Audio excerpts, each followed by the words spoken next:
ಓ ಇದೆ ಇಲ್ಲಿದೆ ಬಟ್ ಇದು ಬೌನ್ಸ್ ಆಗಲ್ವಾ? ಹಾಗೆ ಮಾಡೋದು.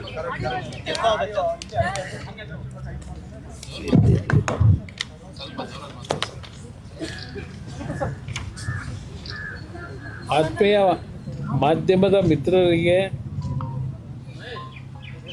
ಇವತ್ತು ನಿಮ್ಮೆಲ್ಲರಿಗೆ ಸ್ವಲ್ಪ ತೊಂದರೆ ಕೊಟ್ಟಿದ್ದೇನೆ. ಅದಕ್ಕೆ ಬಹುಶಃ ನೀವು ಈ ಕಾರ್ಯಕ್ರಮ ತೊಂದರೆ ಆದರೂ ರಾಜ್ಯದ ಜನತೆಗೆ ಮತ್ತು ಆಡಳಿತ ನಡೆಸ್ತಕ್ಕಂಥವ್ರಿಗೆ ಕಣ್ತೆರೆಸ್ತಕ್ಕಂಥ ಒಂದು ವಿಷಯಗಳನ್ನು ಮಂಡನೆ ಮಾಡಲಿಕ್ಕೆ ನಿಮಗೊಂದು ಅವಕಾಶ ಇದರಿಂದ ದೊರಕಿತು ಅನ್ನೋದು ನನ್ನ ಅಭಿಪ್ರಾಯ. ನಾನು ಪ್ರಥಮವಾಗಿ ಭಾಳ ಸ್ಪಷ್ಟವಾಗಿ ಒಂದು ಮಾತು ಹೇಳಲಿಕ್ಕೆ ಬಯಸ್ತೀನಿ. ಇದು ನಾನು ಯಾವುದೇ ಒಂದು ಪ್ರಚಾರಕ್ಕಾಗಲಿ ಇಲ್ಲ ಮತ್ತೊಬ್ಬರನ್ನ ತೆಗಳಲಿಕ್ಕಾಗಲಿ ಇವತ್ತಿನ ಈ ಒಂದು ಮಾಧ್ಯಮದ ಮಿತ್ರರೊಂದಿಗೆ ನಾನು ಭಾವನೆ ಹಂಚ್ಕೋತಾ ಇಲ್ಲ. ನೆನೆ ನಮ್ಮ ರಾಜ್ಯದ ಮುಖ್ಯಮಂತ್ರಿಗಳು ಮಾತನಾಡಬೇಕಾದ್ರೆ ತುಂಬ ನೋವಿನಲ್ಲಿ ಮಾತನಾಡಿದ್ದಾರೆ.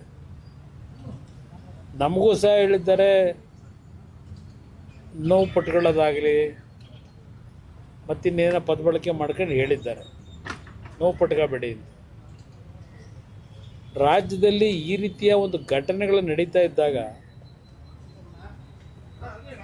ಸ್ವಲ್ಪ ಹೃದಯ ಇರ್ತಕ್ಕಂಥವ್ರಿಗೆ ನೋವು ಆಗೋದು ಸಹಜ. ಹೃದಯ ಇದ್ದವ್ರಿಗೆ, ಕಠಿಣವಾದ ಹೃದಯ ಇದ್ದರೆ ಎಲ್ಲಿಂದ ಅವ್ರಿಗೆ ನೋವಾಗ್ತದೆ. ಇವತ್ತು ಈ HMTಯ ಈ ಒಂದು ಆವರಣದ ವಿಷಯದಲ್ಲಿ ಯಾತಕ್ಕೆ ಈ ಒಂದು ಸಬ್ಜೆಕ್ಟ್ ಪ್ರಾರಂಭ ಆಗಿದೆ, HMT ವಿಷಯದಲ್ಲಿ ಇವತ್ತು ಕೇಂದ್ರದಲ್ಲಿ ನಾನು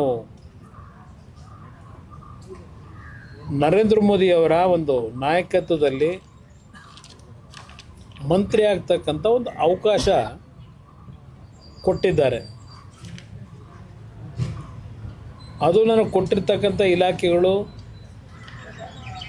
ಒಂದು ಹೆವಿ ಇಂಡಸ್ಟ್ರಿ ಮತ್ತು ಇನ್ನೊಂದು ಸ್ಟೀಲ್ನ ಇಲಾಖೆ. ನಾನು ಈ ಜವಾಬ್ದಾರಿಯನ್ನು ಗೌರವಿತ ಪ್ರಧಾನಮಂತ್ರಿಗಳು ನನಗೆ ಕೊಟ್ಟ ನಂತರ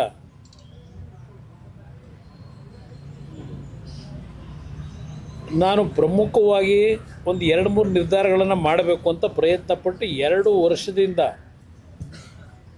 ನಾನು ಪ್ರಯತ್ನ ಪಡ್ತಾ ಇದ್ದೇನೆ. ಏಕೆಂದರೆ ಹಿಂದಿನ ಸರ್ಕಾರಗಳಲ್ಲಿ ಹಲವಾರು ಪಬ್ಲಿಕ್ ಸೆಕ್ಟರ್ನಲ್ಲಿದ್ದಂಥ ಕಾರ್ಖಾನೆಗಳನ್ನು ಡಿಸ್ಇನ್ವೆಸ್ಟ್ಮೆಂಟ್ ಮಾಡಬೇಕು ಅಂತಕ್ಕಂಥ ನಿರ್ಧಾರಗಳು ಕ್ಯಾಬಿನೆಟ್ನಲ್ಲಿ ತೆಗೆದುಕೊಂಡ್ಬಿಟ್ಟಿದ್ದಾರೆ. ಆ ಹಿನ್ನೆಲೆಯಲ್ಲಿ ನಾವು ಮತ್ತೆ ಈ ಪಬ್ಲಿಕ್ ಸೆಕ್ಟರ್ನ CPSE ಯೂನಿಟ್ಗಳನ್ನು ಪುನರ್ ಪ್ರಾರಂಭ ಮಾಡಿಸ್ತಕ್ಕಂಥದ್ದಕ್ಕೆ ಹಲವಾರು ರೀತಿಯ ಸಮಸ್ಯೆಗಳು ಇದ್ದಾವೆ. ನಾನು ಮಂತ್ರಿ ಆದ ಮೇಲೆ ಈ HMTಯ ಕಾರ್ಖಾನೆ, ಏಕೆಂದರೆ ನಾವೆಲ್ಲ ಸಣ್ಣ ಮಕ್ಕಳು, ಆಗ ಬಸ್ಗಳು ಓಡಾಡ್ತಾ ಇದ್ದಿದ್ದು ಗಮನಿಸಿದ್ದೇವೆ. ನಾನು ಜಯನಗರದಲ್ಲಿದ್ದೆ. ನಾನು 1972-73ರಲ್ಲಿ HMT, NGF, ITI,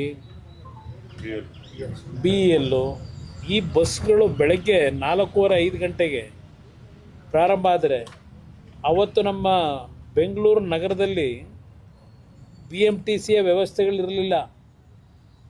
ಒಂದೊಂದು ಕಾರ್ಖಾನೆಯಲ್ಲಿ ಇಡೀ ಬೆಂಗಳೂರು ನಗರದ ಹಲವಾರು ಭಾಗದಲ್ಲಿದ್ದಂಥ ಕಾರ್ಮಿಕರನ್ನ ಪ್ರಯಾಣಕ್ಕೆ 100 ಬಸ್ಗಳು ಒಂದೊಂದು ಕಂಪ್ನಿಯಲ್ಲಿ ಓಡಾಡ್ತಾ ಇದ್ವು. ಆ ದಿನಗಳನ್ನು ಯಾಕೆ ನಾನು ನೆನಪಿಸ್ಕೊಡ್ತಾ ಇದ್ದೇನೆ, ಈ ಕಾರ್ಖಾನೆಗಳು ಇವತ್ತು ನೀವು ನೋಡಿದ್ರಿ, HMTಯ ಸಂಪೂರ್ಣವಾದಂಥ ಒಂದು ಚಿತ್ರಣ ನೀವು ನೋಡಿದ್ರಿ. ಒಂದು ಕಾಲದಲ್ಲಿ ದೇಶದಲ್ಲಿ ಒಂದು ಉತ್ತಮವಾದಂಥ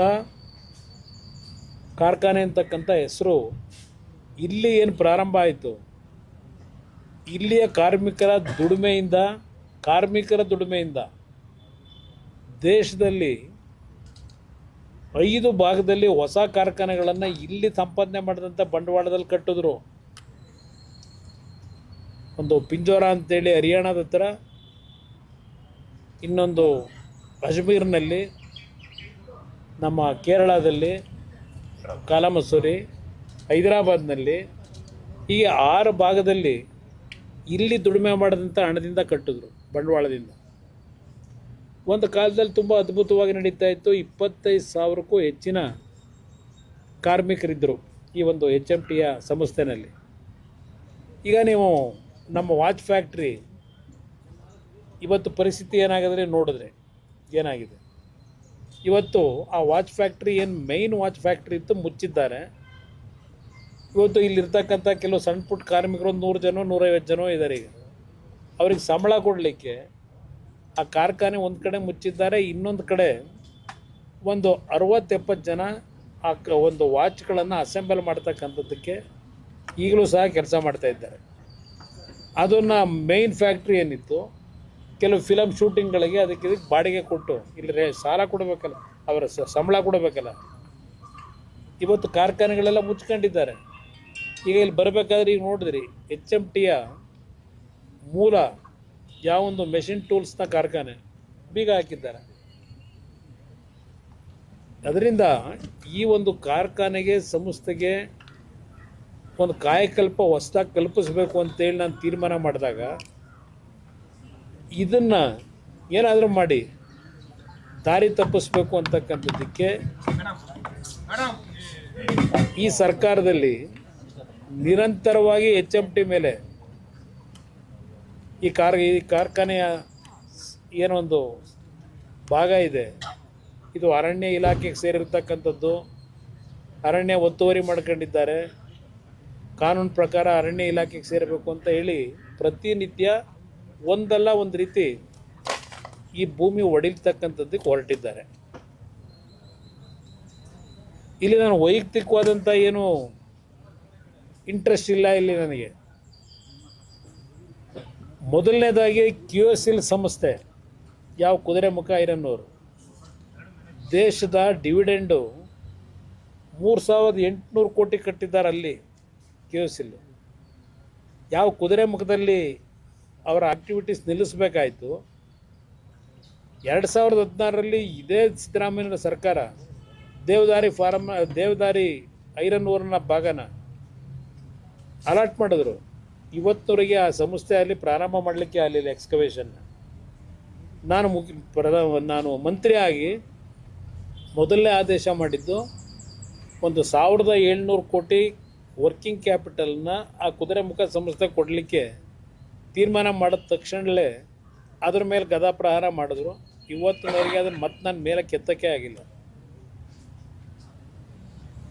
ಏನೇನೋ ಸಾಹಸ ಮಾಡಿ ನಮ್ಮ ಇನ್ನೊಂದು ಪಬ್ಲಿಕ್ ಸೆಕ್ಟರ್ ಏನಿದೆ NMDC, ಅದಕ್ಕೆ ಟೈಅಪ್ ಮಾಡಿ ಸ್ವಲ್ಪ ಅಲ್ಲಿಂದ ಮೆಟೀರಿಯಲ್ ಕೊಟ್ಟು ಆ ಪೆಲೆಟ್ನ ಪ್ರೊಡಕ್ಷನ್ ಮಾಡ್ತಕ್ಕಂಥದ್ದಕ್ಕೆ ಒಂದು ಟೆಂಪ್ರರಿ ಅರೇಂಜ್ಮೆಂಟ್ ಮಾಡಿಸಿದ್ದೇವೆ. ಅದೊಂದು ಭಾಗ. ಈಗ ಅದು ಸಹ ಡಿಸ್ಇನ್ವೆಸ್ಟ್ಮೆಂಟ್ ಆಗಿದೆ. ಅದು ಮಾರಾಟ ಮಾಡಬೇಕು ಅಂತಾರೆ. ಅಲ್ಲಿ ಸುಮಾರು 1,000 ಜನ ಕಾರ್ಮಿಕರಿದ್ದಾರಲ್ಲಿ.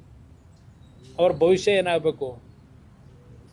ಇನ್ನು ಇಲ್ಲಿಗೆ ಬಂದರೆ HMTದು ನಾನು ತೀರ್ಮಾನ ಮಾಡಿದಾಗ ನನಗೆ ಬೆಂಬಲ ಕೊಡಬೇಕು, ಈ ರೀತಿ ಮಾಡಬೇಕು. ಇವತ್ತು ಇದು ಕಾನೂನುಬದ್ಧವಾಗಿ ಮಹಾರಾಜರ ಕಾಲದಲ್ಲಿ ಕೆಲವು ಗಿಫ್ಟ್ ಮುಖಾಂತರ ಕೊಟ್ಟಿದ್ದಾರೆ, ಕೆಲವು ಖರೀದಿ ಮಾಡಿದ್ದಾರೆ, ಎಲ್ಲ ಡಾಕ್ಯುಮೆಂಟ್ ಇದೆ. ಇವತ್ತು ಕೋರ್ಟ್ನಲ್ಲಿ, ಸುಪ್ರೀಂ ಕೋರ್ಟ್ ಮುಂದೆ ರಾಜ್ಯ ಸರ್ಕಾರ ಇವತ್ತೇನು ಅರ್ಜಿ ಹಾಕೊಂಡಿದ್ದಾರೆ.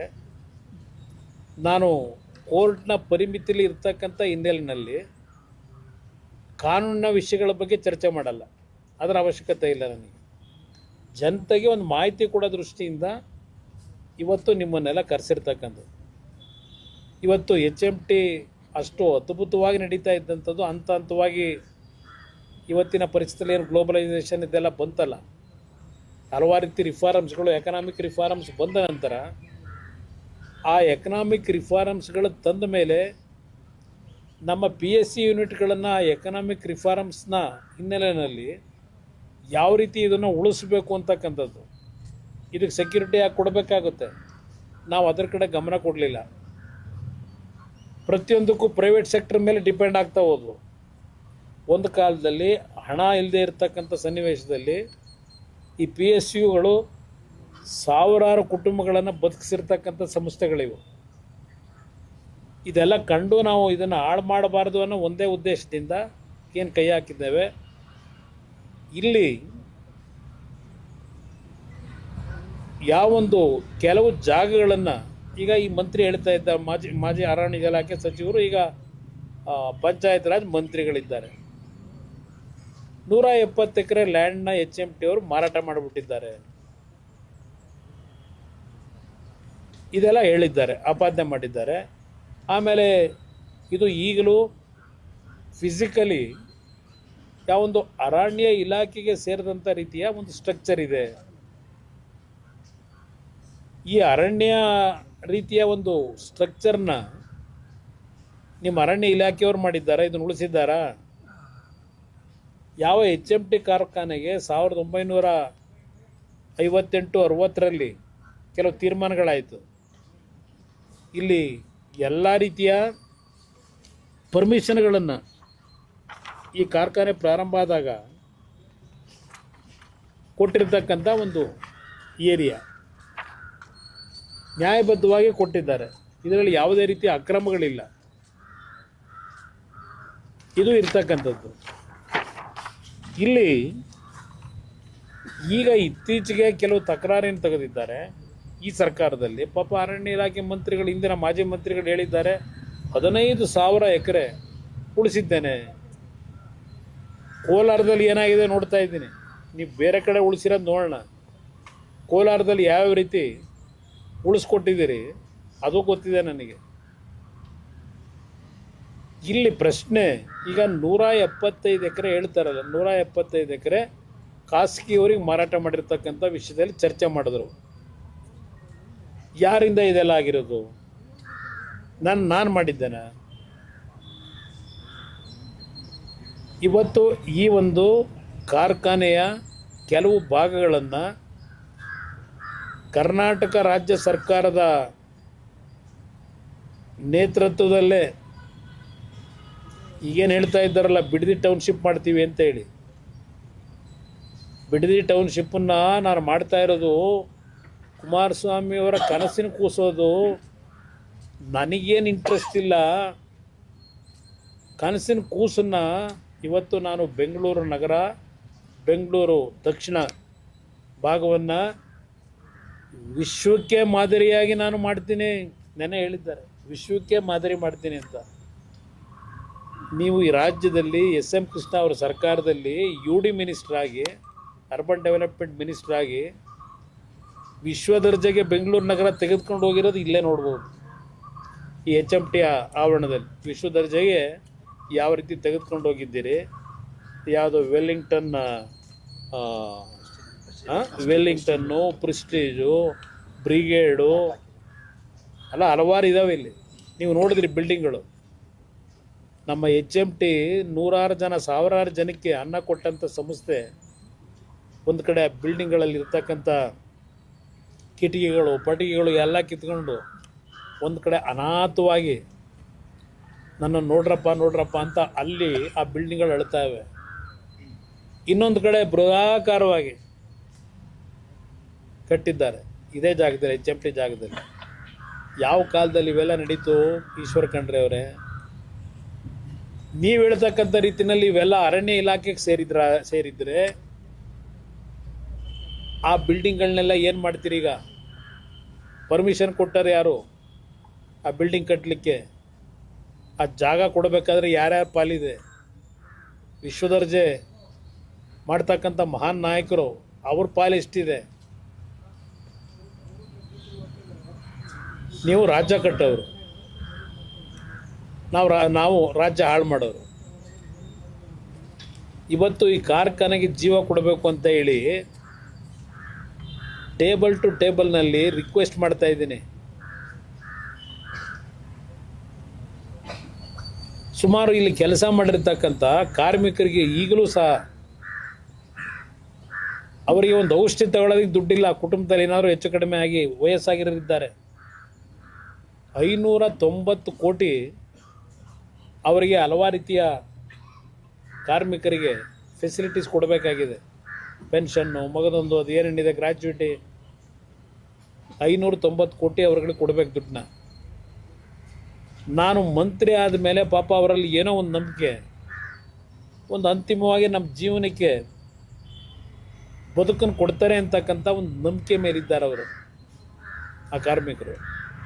ನಾನು ಎಲ್ಲ ಭಾಗದಲ್ಲೂ, ದೇಶದ 6 ಕಡೆ ಏನಿದೆ ಅಲ್ಲ ಎಲ್ಲ ಭಾಗದಲ್ಲೂ ಪ್ರವಾಸ ಮಾಡಿದ್ದೀನಿ. ಎಲ್ಲ ಭಾಗದಲ್ಲೂ ಒಂದು ಆಸೆ ಇಟ್ಕೊಂಡಿದ್ದಾರೆ. ಇವತ್ತು ನಾನು ಒಂದು ಹೊಸದಾಗಿ ನಮ್ಮ MHIನ ಅಧಿಕಾರಿಗಳೇನಿದ್ದಾರೆ, ಸೆಕ್ರೆಟರಿ ಅವರು ಮತ್ತು ಜಾಯಿಂಟ್ ಸೆಕ್ರೆಟರಿಗಳು, ಇವ್ರು ಯಾಕೆ ಡೆಲ್ಲಿಯಿಂದ ಬಂದಿದ್ದಾರೆ ಇವತ್ತು, ಇವರೊಬ್ಬರು ಜಾಯಿಂಟ್ ಸೆಕ್ರೆಟರಿ. ಇಲ್ಲಿರ್ತಕ್ಕಂಥ ವಾಸ್ತವಾಂಶಗಳನ್ನೆಲ್ಲ ಡೀಟೇಲ್ ಸ್ಟಡಿ ಮಾಡಿ ಹೋಗಬೇಕು ಅಂತಲೇ ಕರೆಸಿದ್ದೆ. ಸೆಕ್ರೆಟರಿ ಅವ್ರಿಗೆ ಬರಲಿಕ್ಕೆ ಹೇಳಿದ್ದೆ, ಅವರು ಬೇರೆ ಕೆಲಸದ ಮೇಲೆ ಅವ್ರನ್ನ ಡೆಪ್ಯೂಟ್ ಮಾಡೋದು. ಇಲ್ಲಿ 3,000-3,500 ಎಕರೆ ಲ್ಯಾಂಡ್ ಇದೆ. ಇಲ್ಲಿ ಬರೀ ಇದ್ರದ್ದಲ್ಲ, ಕರ್ನಾಟಕದಲ್ಲ, ಕಾಲಾಮಸೂರಿ ಕೇರಳದಲ್ಲಿ ಅಲ್ಲಿ 350 ಎಕರೆ ಇದೆ. ಹೈದರಾಬಾದ್ ನಗರದಲ್ಲಿ 1,200 ಎಕರೆ ಇದೆ. ಇದನ್ನು ಹಾಗೇ ಬಿಟ್ಟರೆ ಈಗ ಇಲ್ಲಿ ಹೇಳ್ತಾರಲ್ಲ, ಇಲ್ಲಿ ತೋರಿಸ್ತಾ ಇದೀವಲ್ಲ ಬಿಲ್ಡಿಂಗು, ಒಂದೊಂದೇ ಲ್ಯಾಂಡ್ ಗ್ರ್ಯಾಬರ್ಸ್ಗೆ ಯಾವ ಥರ ಅನುಕೂಲ ಮಾಡಬೇಕು ಮಾಡ್ತಾರೆ. ಪಾಪ ಹೇಳಿದ್ದಾರೆ, ಅದೆಂಥದ್ದು DLFಗೆ ಪೋಸ್ಟ್ಗಳು ಬೇರೆ ಅಂಟಿಸವ್ರು. ಈಗ ಅದೆಂಥದ್ದು ಹೇಳಿದ್ರು ಪದಾನ, ಇದು ರಿಯಲ್ ಎಸ್ಟೇಟ್ ಇದಕ್ಕೇನೋ ಹೇಳೋರು ಪದ, ಏನೋ ಪೋಸ್ಟ್ಗಳಿಗೆ ಅದೊಂದು ಶುರುವಾಗಿದೆ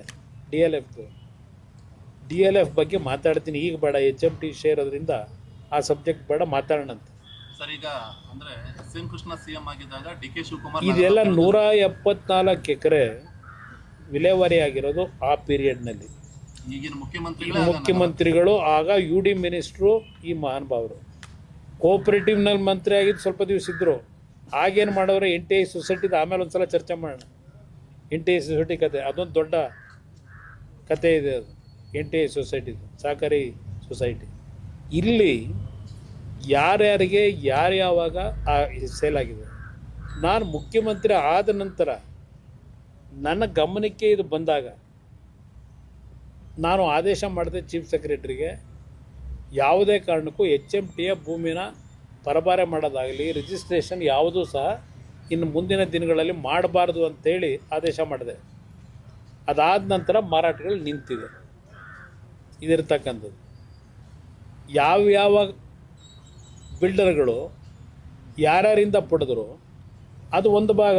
ಈಗ ನಾನು ಇಲ್ಲಿ ಬಂದಾಗ ಹಲವಾರು ಜನ ಹೆಣ್ಮಕ್ಳು ಬಂದರು.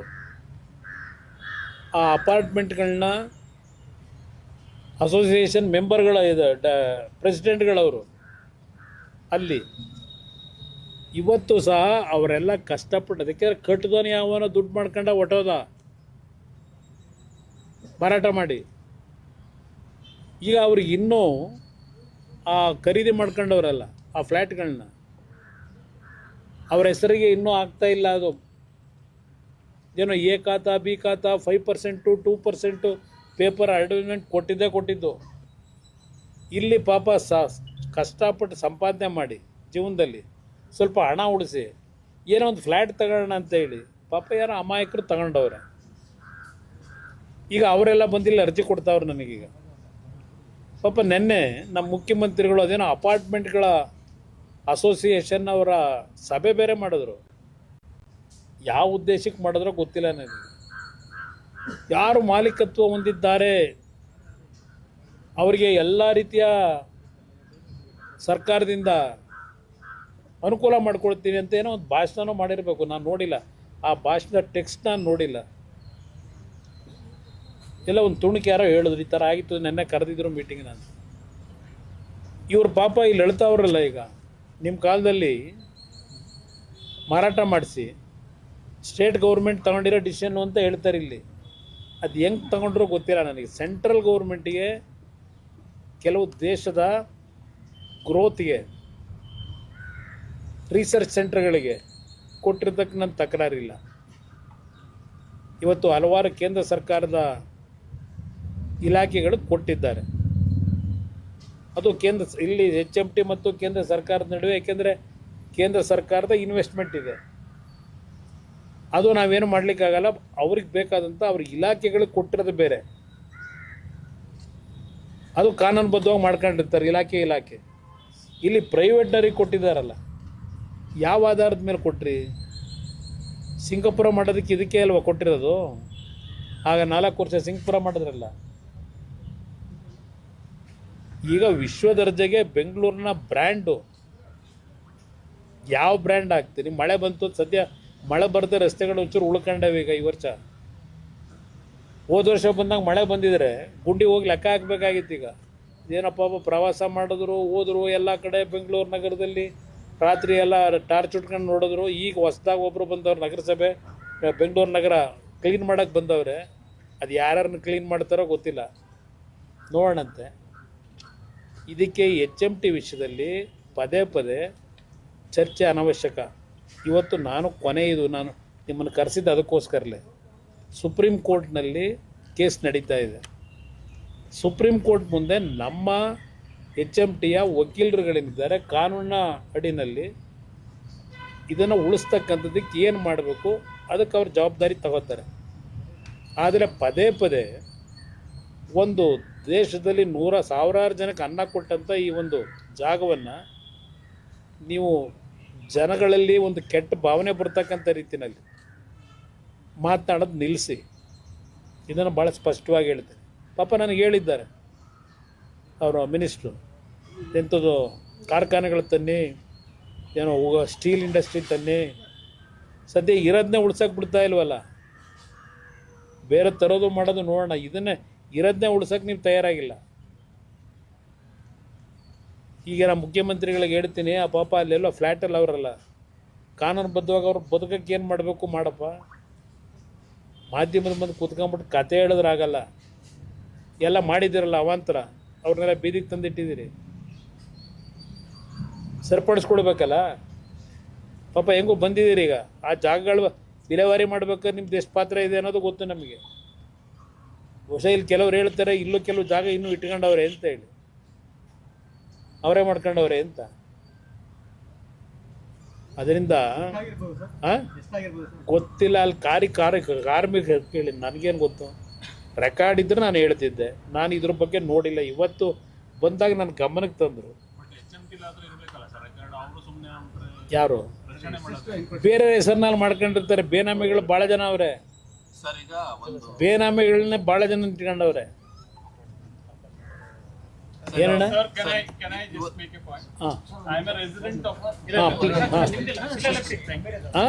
ವಾಟ್ ಈಸ್ ಯುವರ್ ಪ್ರಾಬ್ಲಮ್ ಹೇಳಿ, ಅವರು ಕೇಳ್ಕೊಳ್ಳಿ.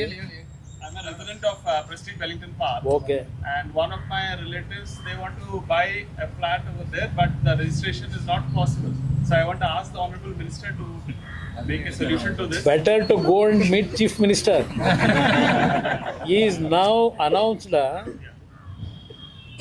He will transfer A Khata to B Khata to A Khata to A Khata.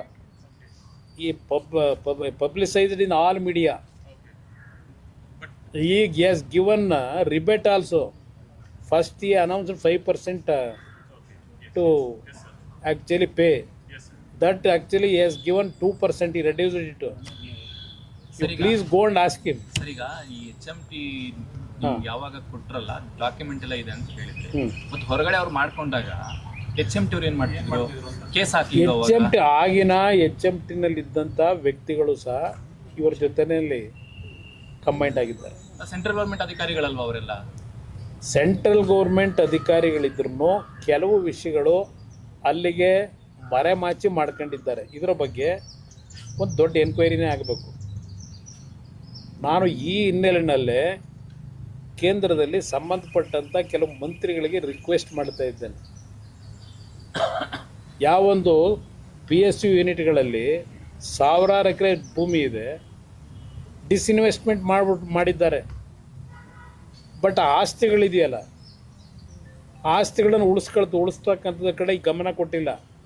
ಈಗ ಏನೋ ಹಣಕಾಸು ಇಲಾಖೆ ಸಚಿವರು ನಿರ್ಮಲಾ ಸೀತಾರಾಮನ್ ಅವರು ಒಂದು ಮಾನಿಟೈಸೇಷನ್ಗೆ ಅಂತ ಹೇಳಿ ಲ್ಯಾಂಡ್ ಬ್ಯಾಂಕ್ ಏನಿದೆ PSU ಯೂನಿಟ್ಗಳಲ್ಲಿ ಅಂತ ಹೇಳಿ ಸ್ಟಡಿ ಮಾಡಬೇಕು ಅಂತೇಳಿ ಒಂದು ಕಮಿಟಿನೂ ಮಾಡಿದ್ದಾರೆ ಅಂತಕ್ಕಂಥದ್ದು ನನಗಿರ್ತಕ್ಕಂಥ ಮಾಹಿತಿ. ತನಿಖೆ ಮಾಡಿಸ್ತೀರಾ ಇವತ್ತು ಇಲ್ಲ, ಇದು ನೋಡೋಣ, ತನಿಖೆಗೂ ಒಳಪಡಿಸ್ಬೇಕಾಗ್ತದೆ. ಹಿಂದೆ ಯಾರಿದ್ರು, ಯಾರ್ಯಾರು ಇದಕ್ಕೆ ಪಾಲ್ದಾರಿದ್ದಾರೆ, ಆ್ಯಕ್ಷನ್ ತಗೋಬೇಕಾದಂಥದ್ದು ಸರ್ಕಾರದ ಕರ್ತವ್ಯ. ನಾನು ಇಲ್ಲ ಅಂತ ಹೇಳೋದು. ಸರ್, ಯಾವುದೇ ಗೌರ್ಮೆಂಟ್ ಸಂಸ್ಥೆಗೆ ಕೊಟ್ಟಾಗ ಕಂಡೀಷನ್ಸ್ ಹಾಕಿರುತ್ತೆ, ಇಂಥ ಉದ್ದೇಶಕ್ಕೆ ಬಳಸಬೇಕು ಅಂತ. ಇಲ್ಲ ಅಂತ ಹೇಳಿದ್ರೆ ಅದನ್ನು ವಾಪಸ್ ತಗೋತೀವಿ ಅಂತ ಸಾಮಾನ್ಯ ಕಂಡೀಷನ್ ಎಲ್ಲ CSI ಕೊಟ್ಟಾಗಲೂ ಎಲ್ಲದರಲ್ಲೂ ಇರುತ್ತೆ. ಅವ್ರು ಹೇಳ್ತಾ ಇರೋದು ಅದನ್ನೇ, ಅಂದರೆ ಇದು ಕೊಟ್ಟಿರುವಂಥದ್ದು ತಪ್ಪು. ಈ ಉದ್ದೇಶಕ್ಕೆ, ಈ ಕೈಗಾರಿಕೆ ಮಾಡೋದಕ್ಕೆ. ಅದಕ್ಕೆ ನಾನು ಅವರಿಗೆ ಕೈ ಜೋಡಿಸಿ ಮನವಿ ಮಾಡ್ತೀನಿ, ಈಶ್ವರ್ ಖಂಡ್ರೆ ಅವರಿಗೆ. ನಿಮ್ಮ ಮುಖ್ಯಮಂತ್ರಿಗಳು ಬಹುಶಃ ಭಾಳ ಬದಲಾವಣೆ ಆಗಿದ್ದಾರೆ. ಈಗ ಭಾಳ ಬದಲಾವಣೆ ಇದೆ ಅವರಲ್ಲಿ, ರಾಜ್ಯ ಕಟ್ಟಬೇಕು ಅಂತ ಹೇಳಿ. ನಿಮ್ಮ ಮುಖ್ಯಮಂತ್ರಿಗಳಿಗೆ ಒಪ್ಪಿಸಿ ಇಲ್ಲಿ ಏನೇನಾಗಿದೆ ಅಕ್ರಮ, ಯಾವ ಆಧಾರದ ಮೇಲೆ ಸೇಲ್ ಮಾಡಿದ್ರು, ಯಾಕೆ ಕೊಟ್ಟಿದ್ದಾರೆ, ಅದನ್ನೆಲ್ಲ ತನಿಖೆ ಮಾಡಿ ಅದನ್ನೆಲ್ಲ ವಾಪಸ್ ಪಡಿಸ್ಕೊಳ್ಳೋಕೆ ಹೇಳಿ. ಆಮೇಲೆ ಅರಣ್ಯದ್ದು ನೋಡೋಣ. ಸರ್, ನಿಮ್ಮ ಅಂಡರಲ್ಲಿ ಬರುತ್ತಲ್ಲ ಸರ್, ನೀವು ತನಿಖೆ ಮಾಡಬೇಕು. ಇಲ್ಲ, ನಮ್ಮ ಅಂಡರ್ನಲ್ಲಿ ಬಂದರು. ಕೆಲವು ರಾಜ್ಯ ಸರ್ಕಾರದ ವ್ಯಾಪ್ತಿಯೊಳಗೆ ಇರ್ತದೆ, ಅವ್ರದ್ದು ಪಾಲಿದೆ. ಹಲವಾರು ಕಡೆ ಈಗ ಉದಾಹರಣೆಗೆ ಕೇರಳದಲ್ಲಿ ನಮ್ಮದು 300 ಎಕರೆ ಲ್ಯಾಂಡ್ ಇದೆ. ಅದರಲ್ಲಿ ರಾಜ್ಯ ಸರ್ಕಾರ ಡಿಮ್ಯಾಂಡ್ ಮಾಡ್ತಾ ಇದ್ದಾರೆ, ನಮ್ಗೆ ಇಷ್ಟು ಲ್ಯಾಂಡ್ ಬಿಟ್ಕೊಡಿ ಅಂತ ಹೇಳಿ. ಹರಿಯಾಣ ಪಿಂಜೋರದಲ್ಲಿ ಮೊದಲು 600 ಎಕರೆ ಇತ್ತು, 300 ಎಕರೆ ಹರಿಯಾಣದ ಅರ್ಬನ್ ಡೆವಲಪ್ಮೆಂಟ್ ಅವ್ರು ತಗೊಂಡವ್ರೆ, ಅವ್ರ ಡೆವಲಪ್ಮೆಂಟಿಗೆ ಅಂತ ಹೇಳಿ. ಈ ಥರ ಹಲವಾರು ಕಡೆ ಈ ರೀತಿ ನಡೆದಿದೆ. ಸರ್ಕಾರದಿಂದ ಸರ್ಕಾರಕ್ಕೆ ಮಾಡ್ಕೊಳ್ಳೋದು ಬೇರೆ ಬೇರೆ ಇಲಾಖೆಗಳಲ್ಲಿ ಇಂಟರ್ನಲ್ಲಿ, ಅದು ಕಾನೂನುಬದ್ಧವಾಗಿ ಮಾಡ್ಕೊಂಡಿರ್ತಾರೆ, ಕ್ಲಿಯರೆನ್ಸ್ ತಗೊಂಡಿರ್ತಾರೆ ಕ್ಯಾಬಿನೆಟ್ನಲ್ಲಿ. ಇಲ್ಲಿ ಪ್ರೈವೇಟ್ನವ್ರಿಗೆ ಕೊಟ್ಟಿದ್ದಿದೆಯಲ್ಲ, ಡೆಲ್ಲಿವರೆಗೂ ಅದು ರೆಕಾರ್ಡ್ ಹೋಗಿದೆಯಾ, ಅದಕ್ಕೆ ಪರೀಕ್ಷೆ ಮಾಡಬೇಕು. ಅಲ್ಲ ಸರ್, ಈಗ HMT ಇಂದ ನೀವು ಹೇಳ್ತಿದ್ದೀರಾ ನಿಮ್ಮ ಅಧಿಕಾರಿಗಳು ಶಾಮೀಲಾಗಿ ಮಾಡಿದ್ದಾರೆ ಅಂತ. ನಿಮ್ದೇ ಜಾಗ, ನಮ್ಮ ಹಳೆ ಅಧಿಕಾರಿ ಈಗಿನವರಲ್ಲ ಸರ್. ಈಗ ಅಲ್ಲಿ ಏನೋ ಕಟ್ಕೊಂಡು ಬಿಟ್ಟಿದ್ದಾರೆ, ಅದನ್ನ ನೀವು ನಿಮ್ಮ ಇಲಾಖೆಗೆ ವಾಪಸ್ ತರಕ್ಕೆ ನೀವೇನ್ ಮಾಡ್ತೀರಾ ಅಂತ. ಈಗ ನನಗೆ ಬಂದಿರತಕ್ಕಂಥದ್ದು, ಈಗ ಈಶ್ವರ ಖಂಡ್ರೆ ಅವರು ಓಪನ್ ಆಗಿ 175 ಎಕರೆ ಮಾರಾಟ ಅಂತ ಹೇಳಿದ್ದಾರೆ. ಈಗ ನಮ್ಮ ಲ್ಯಾಂಡ್ ಅದು ಅಂತ ಹೇಳ್ತಾರೆ. ಈಗ ಅವ್ರ ಲ್ಯಾಂಡ್ ಇದ್ದರೆ ಅವ್ರದ್ದೇ ಜವಾಬ್ದಾರಿ ಅಲ್ವಾ, ಅವ್ರ ಹತ್ರ ಎಲ್ಲ ರೆಕಾರ್ಡ್ಸ್ ಇದ್ದರೆ. ಅದಕ್ಕೆ ಅವ್ರಿಗೆ ಹೇಳ್ತಾ ಇದ್ದೀನಿ, ನಿಮ್ಮ ಲ್ಯಾಂಡ್ ಆಗಿದ್ರದು ಮೊದಲು ಅದನ್ನು ಬಿಡಿಸ್ರಪ್ಪ. 175 ಎಕರೆ ಕೊಟ್ಟಿದ್ದೀರಲ್ಲ, ಅದು ಏನೇನಾಗಿದೆ ತೆಗಿರಿ ಅದೆಲ್ಲ. ಸರ್, ನೀವು ಇವತ್ತೊಂದು ರೌಂಡ್ಸ್ ಹಾಕಿದ್ರಿ, HMT ಆಸ್ತಿಗಳು ಯಾರು ಅಂತ ತೋರಿಸಿದ್ರಿ, ಮಾಧ್ಯಮಗಳಿಗೆ ತೋರಿಸಿದ್ರಿ, ಆ ಮೂಲಕ ಸರ್ಕಾರಕ್ಕೂ ತೋರಿಸಿದ್ರಿ. ಇದರಿಂದ ಸರ್ಕಾರಕ್ಕೆ ಎಷ್ಟು ಕಾಣ್ತೀರಿ ಅಂತ ಗೊತ್ತಿಲ್ಲ. ನೀವು ಸೆಂಟ್ರಲ್ ಇದ್ರ ಬಗ್ಗೆ ನೀವು ಹೇಳಿದಂತ ಬರೋದು ನಂಗೆ ಅರ್ಥ ಆಯ್ತು. ಇಲ್ಲ ಒಂದು ಹೇಳಿ. ನೀವು ಕೇಂದ್ರ ಸಚಿವರಾಗಿದ್ದೀರಿ, ನೀವು ಅಲ್ಲಿಂದ ಒಂದು ಟೀಮ್ ಮಾಡಿ ಸರ್ವೆ ಮಾಡಿಸಿ ಅದೊಂದು ರಿಪೋರ್ಟ್ನ ಯಾಕೆ ನೀವು ತಗೊಳ್ಬಾರ್ದು? ಎಲ್ಲೆಲ್ಲಿ ಒತ್ತುವರಿ? ಒಂದು ನಿಮಿಷ, ಒತ್ತುವರಿ ಅನ್ನೋದಲ್ಲ, ಈಗಾಗಲೇ ಅವ್ರ ಹೆಸರಿಗೆ ರಿಜಿಸ್ಟರ್ ಮಾಡಿಕೊಟ್ಬಿಟ್ಟಿದಾರಲ್ಲ, ಅದರಲ್ಲಿ ನಾನು ಅದಕ್ಕೋಸ್ಕರ ನಮ್ಮ ಅಧಿಕಾರಿಗಳಿಗೆ, ಈಗಿನ ಇರ್ತಕ್ಕಂಥ ಅಧಿಕಾರಿಗಳಿಗೆ ಹೇಳ್ತೇನೆ, ಸಂಪೂರ್ಣವಾಗಿ ಆ 175 ಎಕರೆ ವಿಲೇವಾರಿಗಳು ಯಾರ್ಯಾರಿಗಾಗಿದೆ, ಅದು ಯಾವ ರೀತಿ ಮಾಡಿದ್ದಾರೆ, ಅದು ಎಲ್ಲದರ ಮಾಹಿತಿಯನ್ನು ಕಲೆಕ್ಟ್ ಮಾಡಿ ನನಗೆ ಸಬ್ಮಿಟ್ ಮಾಡಲಿಕ್ಕೆ ಹೇಳ್ತೀನಿ. ಒಂದು ದೆಹಲಿಗೆ ಹೋದ್ಮೇಲೆ ಇದ್ರ ಬಗ್ಗೆ ಈಗೇನು ನಾನು ಸುತ್ತಿದ್ದೇನೆ, ಇದು ನೋಡಿದೆ. ನನಗೂ ನೀವು ಕಣ್ತಿರೋದಷ್ಟೇ ನನಗೂ ಕಣ್ತರಿಸಿದ್ದಾರೆ. ನಾನು ಮೊದಲು ಇಲ್ಲಿ ಬೆಂಗಳೂರು ನಗರದ ನಿವಾಸಿ ಆದರೂ ಇಷ್ಟೆಲ್ಲ ನಾನು HMT ಈ ಥರ ಇದೆಯಾ ಅನ್ನೋದು ನನಗೆ ಗೊತ್ತಿರಲಿಲ್ಲ. ಇವತ್ತು ನಿಮ್ಮ ಜೊತೆ ನಾನು ನೋಡಿದ್ದೀನಿ. ಇದು ನೋಡಿದ ಮೇಲೆ ನೀವು ಹೇಳಿದಂಥ ರೀತಿಯಲ್ಲಿ ನನ್ನ ಜವಾಬ್ದಾರಿ ಇದು ಓನ್ಲಿ ಪಬ್ಲಿಸಿಟಿ ಮಾಡೋದ್ರೆ ಆಗೋದಿಲ್ಲ, ಪಬ್ಲಿಸಿಟಿಗಲ್ಲ. ಇವತ್ತು ಏನೇನಾಗಿದೆ, ಹಿಂದಿನ ಸರ್ಕಾರಗಳಲ್ಲಿ ಯಾವ ರೀತಿ ಇದನ್ನು ವಿಲೇವಾರಿ ಮಾಡಿದ್ರು ಅದರ ಎಲ್ಲ ಪೇಪರ್ಗಳನ್ನ ತೆಗೆಸ್ಲಿಕ್ಕೆ ಪ್ರಯತ್ನ ಪಡ್ತೀವಿ. ನಮ್ಮ ಅಧಿಕಾರಿಗಳಿಗೆ ಸೂಚನೆ ಕೊಡ್ತೀನಿ, ಇದನ್ನು ತೆಗೆದುಕೊಂಡು ನಮ್ಮ ಇಲಾಖೆಯಲ್ಲಿ ಫಸ್ಟು ಇದ್ರ ಬಗ್ಗೆ ಏನು ತೀರ್ಮಾನಗಳು ಮಾಡಬೇಕಾಗಿದೆ ನಾವು ಕ್ಯಾಬಿನೆಟಿಗೆ ತೆಗೆದುಕೊಂಡು ಹೋಗೋದಕ್ಕೆ ಕೇಂದ್ರ ಸರ್ಕಾರದಲ್ಲಿ, ಅದಕ್ಕೆ ಏನೇನೋ ನಾನು ಸಿದ್ಧತೆ ಮಾಡಬೇಕು, ಆ ಡಾಕ್ಯುಮೆಂಟ್ನ ಏನು ಕಲೆಕ್ಟ್ ಮಾಡಬೇಕು ಅದೆಲ್ಲವನ್ನು ಮಾಡ್ತಕ್ಕಂಥದ್ದಕ್ಕೆ ನಿರ್ಧಾರ ಮಾಡಿದ್ದೀನಿ. ಇನ್ನೊಂದು ಹೇಳ್ತೀನಿ, ಇವತ್ತು ಕಾರ್ಪೊರೇಷನಿಗೆ ನಿರಂತರವಾಗಿ ಟ್ಯಾಕ್ಸ್ ಕಟ್ಕೊಂಡ್ಬಂದಿದ್ದಾರೆ ಎಂಟೈರ್ ಏರಿಯಾ. ಈಗ ನಾನು ಮುಖ್ಯಮಂತ್ರಿ ಆದಮೇಲೂ 23 ಕೋಟಿ ಪೆಂಡಿಂಗ್ ಇತ್ತು, ಕಾರ್ಪೊರೇಷನಿಂದ ನೋಟಿಸ್ ಕೊಟ್ಟಿದ್ದರು. 23 ಕೋಟಿ ದುಡ್ಡು ಕಟ್ಟಿಸ್ದೆ, ನೋಟಿಸ್ ಕೊಟ್ಟು ಇಲ್ಲಿ ಹಲವಾರು ರೀತಿ ಪ್ರಾಬ್ಲಮ್ ಕ್ರಿಯೇಟ್ ಮಾಡೋಕ್ಕೂ ಹೊರಟಿದ್ರು. ನಿರಂತರವಾಗಿ ಟ್ಯಾಕ್ಸ್ ಕಟ್ಕೊಂಡು ಬಂದಿದ್ದಾರೆ. ಈ ಕಾರ್ಖಾನೆ ಇದು ಏನು ಕಟ್ಟಬೇಕು, ನಮ್ಮ ಬೆಂಗಳೂರು ಕಾರ್ಪೊರೇಷನಿಗೆ, ಅದು ಎಲ್ಲ ನಿರಂತರವಾಗಿ ಡಾಕ್ಯುಮೆಂಟು ಇಟ್ಕೊಂಡಿದ್ದಾರೆ, ಟ್ಯಾಕ್ಸ್ ಕಟ್ಟಿದ್ರು. ಈಗ ಇವ್ರು ನಮ್ಮ ಅರಣ್ಯ ಇಲಾಖೆ ಭೂಮಿ ಅಂದರೆ ಅರ್ಥ ಇದೆ. ಅದರಿಂದ ಅವರು ಮೊದಲು ಅವ್ರ ಮುಖ್ಯಮಂತ್ರಿಗಳಿಗೆ ಹೇಳಿ ಇದು ಯಾವ ರೀತಿ ಇಲ್ಲಿಗಲ್ ವೇನಲ್ಲಾಗಿದೆ, ಯಾವ ರೀತಿ ಒಂದು ಇಲಾಖೆಯಿಂದ ಇನ್ನೊಂದು ಇಲಾಖೆಗೆ, ಈಗ ಡಿಫೆನ್ಸ್ಗೋ, ಇಸ್ರೋಗೋ, ಇಲ್ಲ ನಿಮ್ಮ ಗೇಲ್ ಅಥಾರಿಟಿ ಆಫ್ ಇಂಡಿಯಾಗೋ ಯಾವ್ದು ಕೊಟ್ಕೊಂಡಿದ್ದಾರೆ ಅವೆಲ್ಲ ಒಂದು ಭಾಗ. ಅದು ಸರ್ಕಾರದಲ್ಲಿ, ಕೇಂದ್ರ ಸರ್ಕಾರದಲ್ಲಿ ತೀರ್ಮಾನ ಆಗಿರ್ತವೆ. ಇದೆಲ್ಲ ಹೇಗಾಯಿತು, ಇವೆಲ್ಲ ಪ್ರೈವೇಟ್ ಇದಕ್ಕೆ ಕೊಟ್ಟಿರೋದು. ಅದರ ಡಾಕ್ಯುಮೆಂಟ್ ತೆಗೆಸಿ ಪ್ರಾಮಾಣಿಕವಾಗಿ ನಾನು ಈ ವಿಷಯದಲ್ಲಿ ಲೀಗಲಿ ಏನು ತೀರ್ಮಾನಕ್ಕೆ ಬರಬೇಕು ಮಾಡ್ತೀನಿ. ಸಿಎಂ ಅವರು ನಿನ್ನೆ ಒಂದು ಮಾತು ಹೇಳಿದ್ದಾರೆ ಸರ್, ಅವ್ರು ಸಿಎಂ ಆಗಿರೋದನ್ನ ಸಹಿಸೋದಕ್ಕಾಗದೆ ಈ ರೀತಿ ಮಾಡ್ತೀವಿ, ಎಲ್ಲ ಫೈಲ್ ಯಾವ ಫೈಲ್ ಅಣ್ಣ? ಫೈಲ್ ಹೊಸ್ದಾಗಿ ತೆಗಿಯೋದೇ ಬೇಕಾಗಿಲ್ಲ. ಫೈಲು ಹೊಸ್ದಾಗಿ ತೆಗಿಯೋದಿಲ್ಲಪ್ಪ, ಎಲ್ಲ ಹಳೇವೇ ಇದ್ದಾವೆ. ಅದೇ ಹೊಸ್ದಾಗಿ ತೆಗಿಬೇಕಿಲ್ಲ.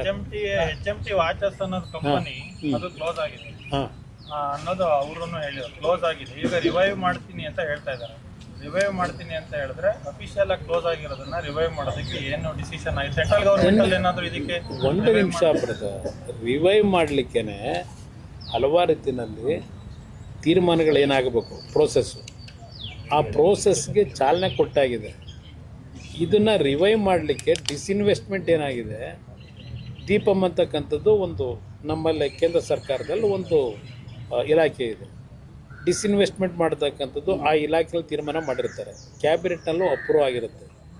ಆ ಹಿನ್ನೆಲೆಯಲ್ಲಿ ಇದನ್ನು ಮತ್ತೆ ರಿವರ್ಸ್ ಮಾಡಬೇಕಲ್ಲ, ಅದಕ್ಕೆ ಕೆಲವು ಕಾನೂನಿನ ತೊಡಕುಗಳಿದೆ. ಆ ಹಿನ್ನೆಲೆ ಒಳಗೆ ನಾವು ಯಾವ ರೀತಿ ಇವತ್ತು ಇದಕ್ಕೆ ಒಂದು ಅಮೌಂಟ್ ಇಷ್ಟು ಬೇಕಿದೆ ರಿವೈವಲ್ಗೆ ಅಂತಕ್ಕಂಥದ್ದು ಒಂದು ಡೀಟೇಲ್ ಪ್ರಾಜೆಕ್ಟ್ ರಿಪೋರ್ಟು ರೆಡಿ ಇದೆ. ಅದಿಲ್ಲ, ಅದು ಬೇಡ ಈಗ ಹೇಳೋದಿಲ್ಲ. ಅದು ಎಷ್ಟು ಅನ್ನೋದನ್ನ ಕ್ಲಿಯರ್ ಆದಮೇಲೆ ಹೇಳ್ತೀನಿ. ಈಗ ಅದು ಹೇಳೋದು ತಪ್ಪಾಗ್ಬೋದು, ಪ್ರಿಮೇಚೂರು.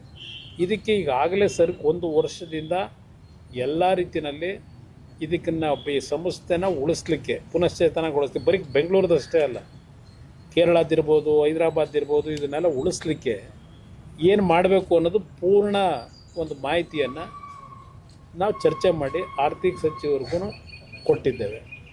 ಕೆಲವು ಅಲ್ಲಿಂದ ತೀರ್ಮಾನಗಳಾಗಬೇಕು. ಆ ತೀರ್ಮಾನ ಮಾಡಿಸ್ಲಿಕ್ಕೆ ನಾನು ಇಷ್ಟೆಲ್ಲ ಪ್ರಯತ್ನ ಪಟ್ಟೆ.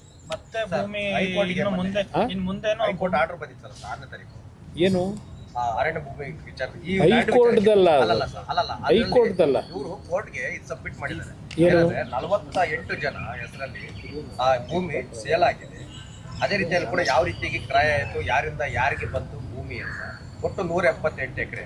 ಅದೇ ದಾಖಲೆಗಳನ್ನ ತೆಗೆದುಕೊಂಡು ನಿಮ್ಮದೇ ಭೂಮಿ ಆಗಿದ್ರೆ ಅದಕ್ಕೆ ಸಪ್ರೇಟ್ ಒಂದು ಕಮಿಟಿ ರಚನೆ ಮಾಡಿ ಒಂದು ಬೌಂಡ್ರಿ ಫಿಕ್ಸ್ ಮಾಡ್ಬಿಡ್ತಾರೆ.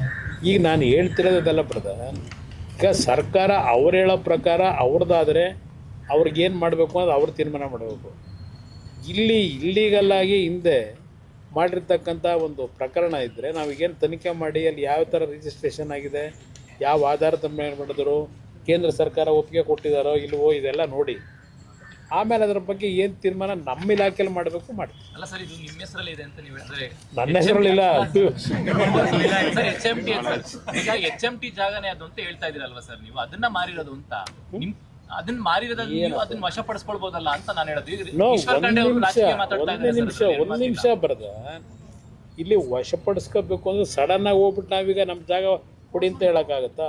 ಈಗ ಅವತ್ತಿನ ಕಾಲದಲ್ಲಿ HMT ಅವ್ರ ಪಾತ್ರ ಏನಿದೆ ಆ ಭೂಮಿಗೆ ಮಾರಾಟ ಮಾಡೋದಕ್ಕೆ, ಅದು ಯಾವ ರೀತಿ ಕೊಟ್ಟರು, ಲೀಗಲಾಗಿ ಕೊಟ್ಟಿದ್ದಾರೋ ಇಲ್ಲೀಗಲಾಗಿ ಕೊಟ್ಟಿದ್ದಾರೋ ಅದೆಲ್ಲ ಈಗ ಪರೀಕ್ಷೆ ಮಾಡಬೇಕಲ್ಲ. ಈಗ ನೋಡಿ, ಈಗೆಲ್ಲ ಡಾಕ್ಯುಮೆಂಟ್ರಿ ಕೊಟ್ಟರೆ ಇನ್ನೊಂದು ಇಲ್ಲಿ HMT ಅವರೇ ಸೇಲ್ ಮಾಡಿರ್ತಕ್ಕಂಥ ಸೇಲ್ ಡೇಟ್ ಇದು ಡಾಲರ್ಸ್ ಕನ್ಸ್ಟ್ರಕ್ಷನ್ ಇವ್ರು ಮಾಡಿರ್ತಕ್ಕಂಥ ಇದು ಡಾಲರ್ಸ್ ಕನ್ಸ್ಟ್ರಕ್ಷನ್ 11 ಎಕರೆ ಇರಲಿ, ಇದೋ ಒಂದು ಹಿಂಗೆ ಇದ್ದಾವೆ. ನಾನು ಇದೆಲ್ಲ ಸಂಪೂರ್ಣ ಹಳೆ ರೆಕಾರ್ಡ್ಗಳು ಏನಿದೆ ತೆಗಿಲಿಕ್ಕೆ ನಮ್ಮ ಅಧಿಕಾರಿಗಳಿಗೆ ಹೇಳ್ತೀನಿ. ಇದನ್ನೆಲ್ಲ ನನಗೆ ಸಬ್ಮಿಟ್ ಮಾಡಿದ್ಮೇಲೆ ನಮ್ಮ ಇಲಾಖೆಯಲ್ಲಿ ಅಲ್ಲಿ ನಮ್ಮ ಹೈಯರ್ ಆಫೀಸರ್ಸ್ ಇದ್ದಾರಲ್ಲ, ಕೂತು ಇದನ್ನು ಯಾವ ರೀತಿ ಇದಕ್ಕೆ ಒಂದು ಸೊಲ್ಯೂಷನ್ ಕಂಡುಹಿಡಿಬೇಕು. ಸೊಲ್ಯೂಷನ್ ಅಂದರೆ ಲೀಗಲ್ ಮಾಡಿಕೊಡೋಕ್ಕಲ್ಲ, ಇಲ್ಲಿಗಲ್ ಇದ್ದರೆ ಏನು ಆ್ಯಕ್ಷನ್ ತಗೋಬೇಕು, ರೆಕಮೆಂಡೇಷನ್ ಏನು ಮಾಡಬೇಕು ಪ್ರಧಾನಮಂತ್ರಿಗಳಿಗೆ, ಅದನ್ನು ಪ್ರಾಮಾಣಿಕವಾಗಿ ಮಾಡಿ. ಎರಡ್ ಸಾವಿರದ ಹದಿನೆಂಟರಲ್ಲಿ ಹ್ಞೂ ಬೇರೆ ಬಂದಂತ ಸರ್ಕಾರದಲ್ಲಿ ಮಂತ್ರಿಗಳು ಮುಖ್ಯಮಂತ್ರಿಗಳಾದಂಥ ನಗರ ಸಚಿವರಾದಂಥ ಆದರೂ ಕೂಡ ಒತ್ತುವರಿ ಆಗಿರೋದ್ರ ಬಗ್ಗೆ ಏನಾದ್ರು ಮಾಹಿತಿ ಇದೆಯಾ ಸರ್? ನನಗೆ ನಾನು SM ಕೃಷ್ಣ ಅವರಾದ್ಮೇಲೆ ಧರ್ಮ್ ಸಿಂಗ್ ಇದ್ದರು, ಧರ್ಮ್ ಸಿಂಗ್ ಆದಮೇಲೆ ನಾನು ಬಂದಿದ್ದೀನಿ. ಬಹುಶಃ 2006 2007ರಲ್ಲಿ ನಾನು ಅದು ಮಾಹಿತಿ ಕೇಳಿದ್ದೀನಿ ನನ್ನ ಪೀರಿಯಡ್ನಲ್ಲಿ. ಯಾಕೆಂದರೆ ನಾನು 2006 2007ರಲ್ಲಿ ಮುಖ್ಯಮಂತ್ರಿ ಆದಾಗ ಆ ವರ್ಷದಲ್ಲಿ ಈ ಸಬ್ಜೆಕ್ಟ್ ನನ್ನ ಗಮನಕ್ಕೆ ಬಂತು, ಈ ಥರ ಎಲ್ಲ ಆಗಿದೆ ಅಂತೇಳಿ. ಆಗ ನಾನು ಸೂಚನೆ ಕೊಟ್ಟೆ ನಮ್ಮ ಚೀಫ್ ಸೆಕ್ರೆಟರಿಗೆ, ಯಾವುದೇ ಕಾರಣಕ್ಕೂ HMTಗೆ ಸಂಬಂಧಪಟ್ಟಂಥ ಭೂಮಿನ ಇನ್ನು ಮುಂದಿನ ದಿನಗಳಲ್ಲಿ ಯಾವುದೇ ಕಾರಣಕ್ಕೂ ರಿಜಿಸ್ಟ್ರ್ ಮಾಡ್ತಕ್ಕಂಥದ್ದಕ್ಕೆ ನೋಟಿಸ್ ಕೊಟ್ಟುಬಿಡಿ, ಯಾರು ಮಾಡಬಾರದು ಅಂತ ಹೇಳಿ ನಾನು ಸೂಚನೆ ಕೊಟ್ಟು ಅಲ್ಲಿಂದ ನಿಂತಿದೆ. ಆದರೆ ಮಧ್ಯದಲ್ಲಿ 2008ರಲ್ಲಿ ಬಹುಶಃ ನಮ್ಮ ಯಾವುದೋ ಕೇಂದ್ರ ಸರ್ಕಾರದ ಸಂಸ್ಥೆ ಕೊಟ್ಟವರು ನನಗಿರೋ ಮಾಹಿತಿ. 2018ರಲ್ಲಿ ಸೆಂಟ್ರಲ್ ಗೌರ್ಮೆಂಟ್ 2018ರಲ್ಲಿ ಸೆಂಟ್ರಲ್ ಮಿನಿಸ್ಟ್ರಿ ಆಫ್ ಫಾರೆಸ್ಟ್ನವರು ಸ್ಟೇಟ್ ಗೌರ್ಮೆಂಟ್ಗೆ ಲೆಟ್ರ್ ಬರೆದು ಇದು 1980 ಆ್ಯಕ್ಟ್ ಒಳಗಡೆ ಬರುತ್ತೆ ಜಮೀನು ಅಂತ ಹೇಳಿರೋದು, ಅದನ್ನು ಅವರು ಸೆಂಟ್ರಲ್ ಆಗಿ ಇಟ್ಕೊಂಡು ಇದು ಫಾರೆಸ್ಟ್ ಯಾವುದು ಬರೋಕ್ಕೆ ಸಾಧ್ಯ. ಅದಕ್ಕೆ ಹೇಳಿದ್ದು ಇದು ಕೋರ್ಟ್ನಲ್ಲಿ ಕೇಸ್ ನಡೀತಾ ಇದೆ, ಕೋರ್ಟ್ನಲ್ಲಿ ತೀರ್ಮಾನ ಆಗುತ್ತೆ. ಕೆಲವು ಆ್ಯಕ್ಟ್ಗಳು 2023ರಲ್ಲೂ ತಂದವ್ರೆ ಕೇಂದ್ರ ಸರ್ಕಾರದಲ್ಲಿ. ಆ ಆ್ಯಕ್ಟ್ ಪ್ರಕಾರ ಅದು ಬರೋಲ್ಲ ಅಂತಲೂ ಹೇಳ್ತಾರೆ. 2023ರಲ್ಲಿ ತಂದಿರೋ ಆ್ಯಕ್ಟು, ಅದರ ಪ್ರಕಾರ ಈ ಪ್ರಾಪರ್ಟಿ ವಿಷಯದಲ್ಲಿ ಯಾವುದೇ ರೀತಿ ಕ್ಲೈಮ್ ಮಾಡಲಿಕ್ಕೆ ಫಾರೆಸ್ಟ್ನವ್ರಿಗೆ ಅಧಿಕಾರ ಇಲ್ಲ ಅಂತ ಹೇಳಿದ್ರು. ಕಾನೂನಾತ್ಮಕವಾಗಿ ಚರ್ಚೆ ನಡೀತಿದೆ, ಆದರೆ ಈಗ ನಿಮ್ಮ ಮೇಲೆ ಯಾಕೆ ಆರೋಪ ಮಾಡ್ತಿರೋದು? ಅದು ನೀವು ಕೇಂದ್ರ ಸಚಿವರಾಗಿ ನೀವು ಆದ್ಮೇಲೆ ಯಾಕೆ ಆರೋಪ ಮಾಡ್ತಿರೋದು ಅಂತ? ಆರೋಪ ನನ್ನ ಮೇಲೆ ಮಾಡ್ತಾ ಇರೋದು ನಾನೇನೋ ಮಾಡಿಬಿಟ್ಟಿದ್ದೀನಿ ಅಂತ ಅಲ್ಲ, ನಾನು ಇದನ್ನು ರಿವೈವ್ ಮಾಡಲಿಕ್ಕೆ ಹೊರಟಿದ್ದೀನಿ. ಅದನ್ನು ತಡೆ ಹಿಡಿಬೇಕು ಅನ್ನೋದು ಅಷ್ಟೇ ಅವ್ರಿಗೆ ಬೇಕಾಗಿರೋದು. ಅದಕ್ಕೆ ಇವೆಲ್ಲ ನಡೀತಾ ಇರೋದು. ನನ್ನ ಮೇಲೆ ಯಾವುದೂ ಆರೋಪ ಇಲ್ಲ. ಸರ್ ಈಗ ಎಷ್ಟು ಪ್ರೊಡಕ್ಷನ್ ಈಗ ಅಟ್ ಪ್ರೆಸೆಂಟ್ ಎಷ್ಟು ಪ್ರೊಡಕ್ಷನ್ ಆಗ್ತಿದೆ ಸರ್? ಈಗ ನೋಡಿ, ಆ ವಾರ್ಷಿಕ ಟರ್ನ್ ಓವರ್ ಎಷ್ಟಿದೆ ಸರ್ ಕಂಪನಿ? ಇಲ್ಲ, ವರ್ಕಿಂಗ್ ಕ್ಯಾಪಿಟಲೇ ಇಲ್ಲ. ಇದರಲ್ಲೇ ಏನೇನೋ ಪಾಪ ಒದ್ದಾಡ್ಕೊಂಡು ಮಾಡ್ತಾವ್ರೆ. ಈಗ ಉದಾಹರಣೆ, ನಾವು ವಾಚ್ ಫ್ಯಾಕ್ಟ್ರಿಗೆ ಹೋದ್ವು, ಅಸೆಂಬಲ್ ಏನು ಮಾಡ್ತಿದ್ದಾರೆ, 1,000 ತಿಂಗಳಿಗೆ ಮಾಡ್ತಾಯಿದ್ರು. ಈಗ ನಾವು ಬಂದ ಮೇಲೆ ಸ್ವಲ್ಪ ಎನ್ಕರೇಜ್ಮೆಂಟ್ ಕೊಟ್ಟ ಮೇಲೆ ನಮ್ಮ ಈಗ ಹೊಸ CMDನೂ ಹಾಕಿದ್ದೀನಿ. ಅವರು ಮೊದಲು BHELನಲ್ಲಿದ್ದರು, ಅವ್ರನ್ನ ಇಲ್ಲಿಗೆ CMD ಮಾಡಿದ್ದೀವಿ. BHELನಲ್ಲಿ ಅವರಿಂದ ಕೆಲವು ಸೆಕ್ಟರ್ನಲ್ಲಿ ಒಳ್ಳೆ ಕೆಲಸ ಮಾಡಿದರು, ಅದು ಬ್ಯಾಕ್ಗ್ರೌಂಡ್ ಚೆನ್ನಾಗಿದೆ ಅಂತ ಹೇಳಿ ಇಲ್ಲಿ ನಮ್ಮ HMTನ ಏನಾದರೂ ಮಾಡಿ ಉಳಿಸ್ಬೇಕು ಅಂತೇಳಿ ಬೆಳೆಸೋದಕ್ಕೆ ಅವ್ರನ್ನ ನಾವೇ ಆಯ್ಕೆ ಮಾಡಿ ಹಾಕಿದ್ದೀವಿ. ಇಲ್ಲಿಗೆ CMD ಹೊಸ್ದಾಗಿ ಬಂದಿದ್ದಾರೆ. ಬಂದ ಮೇಲೆ ಕಳೆದ 3-4 ತಿಂಗಳಿಂದ ನಿರಂತರವಾಗಿ ಬಹುಶಃ ಅವ್ರ ದಿನಕ್ಕೆ ಎಷ್ಟು ಗಂಟೆ ನಿದ್ದೆ ಮಾಡೋರೋ ಗೊತ್ತಿಲ್ಲ ನನಗೆ. ನಾನು ಏನು ಸೂಚನೆ ಕೊಟ್ಟಿದ್ದೆ ಅದು ಎಲ್ಲವನ್ನ ಪಕ್ಕಾ ರೆಡಿ ಮಾಡಿ ನಮ್ಮ CMTನ ಅಲ್ಲಿಯ CMD ಏನಿದ್ದಾರೆ ಅವರು ಇವರು ಇಬ್ಬರು ಸೇರಿ ಒಂದು DPRನ ಹೊಸ್ದಾಗಿ ಮತ್ತೆ ತಯಾರು ಮಾಡಿ ಕಳಿಸಿದ್ದಾರೆ. ಈಗ ಮೊನ್ನೆ ರೀಸೆಂಟಾಗಿ ಎಲ್ಲಿ ಚರ್ಚೆ ಮಾಡಬೇಕು ಚರ್ಚೆನೂ ಮಾಡಿದ್ದೀವಿ ಬರ್ತಾರೆ ಈ ವಿಷಯದಲ್ಲಿ. ಅದರಿಂದ ಇವತ್ತು 1,000 ಮ್ಯಾನುಫ್ಯಾಕ್ಚರ್ ಆಗ್ತಾ ಇದ್ದ ವಾಚ್ಗಳು 10,000ಕ್ಕೆ ತಿಂಗಳಿಗೆ ಮಾಡ್ತಾಯಿದ್ದಾರೆ. ಈಗ ಮಾಡ್ತಿದ್ದಾರೆ 10,000ಕ್ಕೆ ಏರಿದೆ, ಡಿಮ್ಯಾಂಡ್ ಇದೆ. ಆ್ಯಕ್ಚುಲಿ ನಂದು HMT ಇದೆ 75 ಲಕ್ಷದ್ದು. ಸರ್ ನಾನು ಅದನ್ನ ಹೇಳೋದು, ನೀವು ಕಟ್ತಿದ್ದೀರಾ ಕೆಲವು ಆಫೀಸ್ ನಿಮ್ಮ ಎಂಪ್ಲಾಯ್ಸ್ಗಳೇ HMT ವಾಚ್ ಕಟ್ಟಲ್ಲ ಸರ್? ಇಲ್ಲ, ಕಟ್ತಿದ್ದಾರೆ. ಸರ್ ಇದೆ ಸರ್,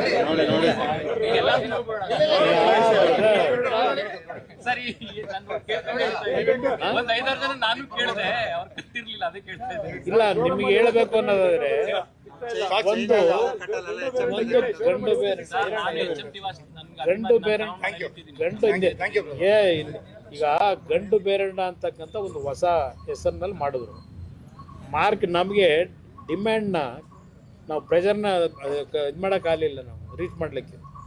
ಆ ಥರ ಇದೆ. ಇದು ಒಂದು ದಲಿತ ಸಮಾಜದ ಸಂಘಟನೆಯವರು HMTಯಿಂದ ಆರ್ಡ್ರ್ ಕೊಟ್ಟು ಮಾಡಿಸಿದ್ರು ಈ ವಾಚನ್ನು. ಅವರು ದಲಿತ ಸಮಾಜದವ್ರು ನನಗಿದು ಕಟ್ಟಿದ್ದಾರೆ, ಇದು ಕಟ್ಕೋಬೇಕು. ಮೊದಲು HMT ಇನ್ನೊಂದು ವಾಚ್ ಕಟ್ಟಿದ್ದೆ, ಅದನ್ನು ತೆಗೆದು ಇದನ್ನು ಕಟ್ಟಿದ್ರು. ಇದರ ರೇಟು 1,230 ರೂಪಾಯಿ. 75 ಲಕ್ಷ. ಹಾಂ, 75 ಲಕ್ಷ ಅಂತ ಹೇಳಿದ್ರು. ಸರ್, ಒಂದು 2-3 ಜನ ನಿಮ್ಮ ಇವತ್ತಿನ ಇದ್ರ ಬಗ್ಗೆ ಮಾತಾಡಿದ್ದಾರೆ ಸರ್ ನಾಯಕರು. ನೀವು ಇವತ್ತಾದರೂ HMT ಭೇಟಿಗೆ ಹೊರಟಿದ್ದಾರೆ ಕುಮಾರಸ್ವಾಮಿ, ಬಹಳ ಸಂತೋಷ, ನೋಡ್ಕೊಂಡು ಬಂದು ನಮ್ಗೆ ಹೇಳಿ ಅಂತ ಈಶ್ವರ್ ಖಂಡ್ರೆ ಹೇಳಿದ್ದಾರೆ. ಒಂದು ಚೆಲುವರಾಯಸ್ವಾಮಿ ಅವರು, ನೀವು BJP ಸತ್ಯದಲ್ಲಿ 20 ಸೀಟ್ ಗೆದ್ದು ತೋರಿಸೋದಲ್ಲ, ಹೊರಗಡೆ ಬಂದು 120 ಸೀಟ್ ಗೆದ್ದು ತೋರಿಸ್ಲಿ, ಸವಾಲಾಗ್ತೀವಿ ವಿಧಾನಸೌಧದ ಮುಂದೆ. ನಾವು ಏಕಾಂಗಿಯಾಗಿ ಬ್ರದರ್ ಕಳೆದ 20 ವರ್ಷದಿಂದ ಏನು ನನ್ನ ಬಗ್ಗೆ ಟೀಕೆ ಮಾಡ್ತಾರೆ, ಇವರ ನನ್ನ ವಿರುದ್ಧ ಏನು ವಿಷ ಕಾರ್ತಾರೋ ಏನು ಕಾರ್ತಾರೋ ಗೊತ್ತಿಲ್ಲ, ಇಲ್ಲ ಪಾಪ 120 ಸೀಟ್ ಗೆಲ್ಲು ಅಂತ ಹೇಳವ್ರೆ. ನೋಡೋಣ, ಅದನ್ನು ಮುಂದೊಂದು ದಿನ ಇನ್ನೂ ಸಾಯಲ್ಲ, ಸುಲಭವಾಗಿ ಬದುಕಿರ್ತೀನಿ. ಬಹುಶಃ ಕರ್ನಾಟಕ ನಾಡಿನ ಜನತೆ ಅವರೇನು ನನಗೆ ಚಾಲೆಂಜ್ ಮಾಡಿದ್ದಾರೆ, ಆ 120 ಸೀಟ್ ಗೆದ್ದು ತೋರಿಸಿ ಅಂತ ಹೇಳಿ, ತೋರಿಸ್ತಕ್ಕಂಥ ದಿನವೂ ಬರುತ್ತೆ. ನನಗೆ ಆ ವಿಶ್ವಾಸ ಇದೆ. ಇಲ್ಲಿ ಏಕಾಂಗಿಯಾಗಿ ಕಳೆದ 20 ವರ್ಷ ಅವರು ಇದ್ದರು ಭಾಳ ದಿವಸ, ಪಾಪ ಈಗೆಲ್ಲ ಮಾತಾಡ್ತಾರೆ, ಅದೆಲ್ಲ ಹಳೆದೆಲ್ಲ ಮರ್ತು ಬಿಡ್ತಾರೆ.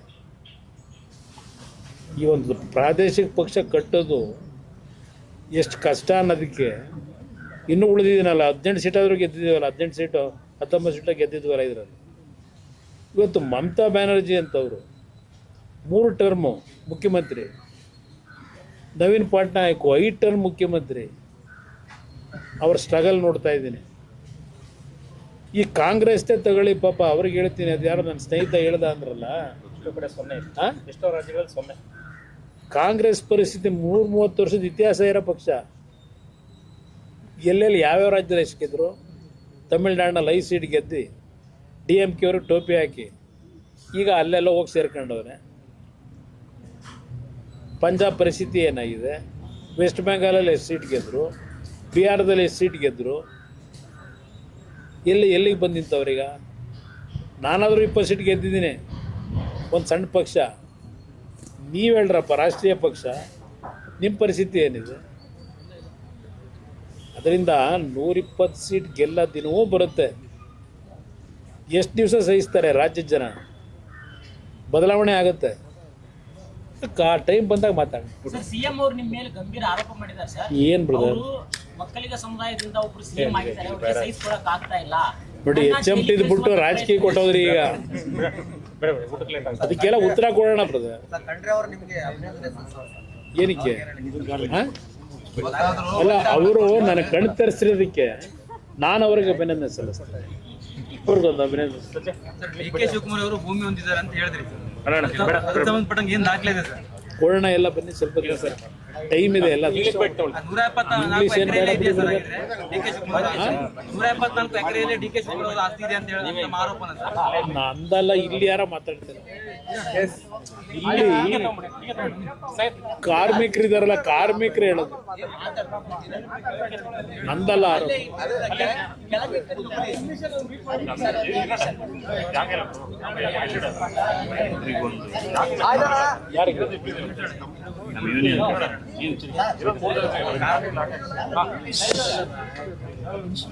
ಇಂಗ್ಲಿಷ್ನಲ್ಲಿ ಮಾಡಕ್ಕೆ ಬಹಳ ಲೆಂತಿ ಆಯ್ತಾ ಬ್ರದರ್? ಬೇಡ, ಇದನ್ನ ಸರ್ ಬ್ರೀಫ್ ಆಗಿ ಹೇಳಿ ಸರ್. ವೇಟ್ ಆಯ್ತು ನೀವು going to speak in English? Sir ಒಂದೇ ನಿಮಿಷ.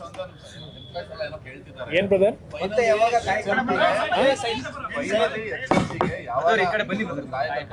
ಯಾವಾಗ ಮತ್ತೆ ಅದು ಪುನಶ್ಚೇತನ ಆಗುತ್ತೆ ಅಂತ ಬ್ರದರ್, ನಾನೇ ಅದು ಸಂಪೂರ್ಣವಾಗಿ ತೀರ್ಮಾನ ತಗೊಳ್ಳೋ ಶಕ್ತಿ ಇದ್ದಿದ್ರೆ ಇಷ್ಟೊತ್ತಿಗೆ ಓಪನ್ ಆಗಿ 1.5 ವರ್ಷ ಆಗಿರೋದು. ನನ್ನ ಕೈಲಿಲ್ಲ ಆ ಶಕ್ತಿ. ಭರವಸೆ ಕೊಟ್ಟಿದ್ದೀನಿ, ಅದ್ರ ಮೇಲೆ ಅವ್ರು ಇನ್ನೂ ಕುಮಾರಣ್ಣಿಂದ ಏನೋ ಆಗುತ್ತೆ ಅಂತ ಕಾಯ್ತಾವ್ರೆ. ನನ್ನ ಭರವಸೆ ಮೇಲೆ ಸ್ವಲ್ಪ ಎಲ್ಲಾರನ್ನೂ ಒಂಚೂರು ನಿದ್ದೆ ಮಾಡ್ತಾವ್ರೆ. ಈಗ ಇಲ್ಲದೆ ಹೋಗಿದ್ರೆ ಅವ್ರ ಪರಿಸ್ಥಿತಿಗಳು ಹಿಂದೆ ಏನು ಅನುಭವಿಸೋರು ಗೊತ್ತಿದೆ ನನಗೆ. ಈಶ್ವರ್ ಖಂಡ್ರೆ ನಿದ್ರೆ ಮಾಡ್ತಿಲ್ಲ ಸರ್. ಅವ್ರಿಗೆ ಬರುತ್ತೆ ಏನೋ ಗೊತ್ತಿಲ್ಲ, ನೋಡೋಣ. ಓಕೆನಾ? ಓಕೆ.